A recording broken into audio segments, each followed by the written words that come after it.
Kashmir day के हवाले से हैदराबाद में चेयरमैन हमारा ऐलान पुरअमन पाकिस्तान के खलीफा तस्लीम राजपूत की हिदायत पर रैली का इनेकाद किया गया।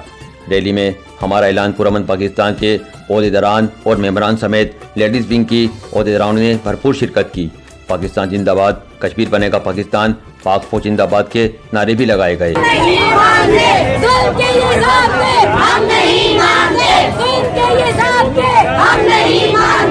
हमारा ऐलान पुरअमन पाकिस्तान के ओहदेदारों ने आवाज़ वतन न्यूज़ से गुफ्तगू करते हुए कहा, मैं सबीन जावेद और सूबाई सदर हूँ मैं सिंध की। हमारा ऐलान पुरअमन पाकिस्तान की तरफ से ये रैली निकाली गई है और हमारा पैगाम ये हम देना चाहते हैं, ये मैसेज देना चाहते हैं अपने इस नेटवर्क के ज़रिए कि हम कश्मीर को पाकिस्तान बना के रहेंगे। मैं निगहत अनवर डिस्ट्रिक्ट की सदर। आज हमने ये रैली निकाली है तस्लीम खलीफा राजपूत के हिदायत पर, और आज कश्मीर डे के हवाले से हम ये पैगाम देते हैं कि कश्मीर कोई उसकी जागीर नहीं है हिंदुस्तान की। मैं 84 नूर बानो काउंसलर बात कर रही हूँ, प्रेस क्लब पे खड़े हैं और आज कश्मीर बहन भाइयों के लिए ये मैसेज देना चाहते हैं, कश्मीर लेके रहेंगे पाकिस्तान, जो हमारी जागीर है।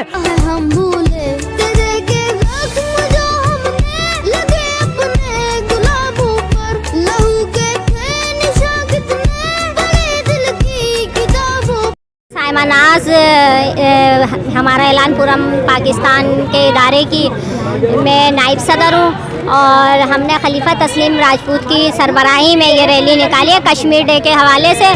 डे के हवाले से हैदराबाद प्रेस क्लब पे मुख्तलिफ जगहों से रैलियों का इनेकाद हुआ है। यहाँ पे सियासी और समाजी तंजीमों की जानिब से रैली निकाली गई है। प्रेस क्लब पे इनका ये कहना था कि इंशाल्लाह वो दिन दूर नहीं जब कश्मीर पाकिस्तान के पास होगा। पाक आर्मी और पाक रेंजर्स के जिंदाबाद पाकिस्तान जिंदाबाद के नारे यहाँ पे गूंज उठे हैं। यहाँ पे सियासी और समाजी तंजीमों की जानिब से रैली का इनेकाद किया गया है और पुलिस के सख्त इंतजाम किए गए हैं। कैमरा टीम के साथ अताउर रहमान, आवाज़ वतन न्यूज़, हैदराबाद।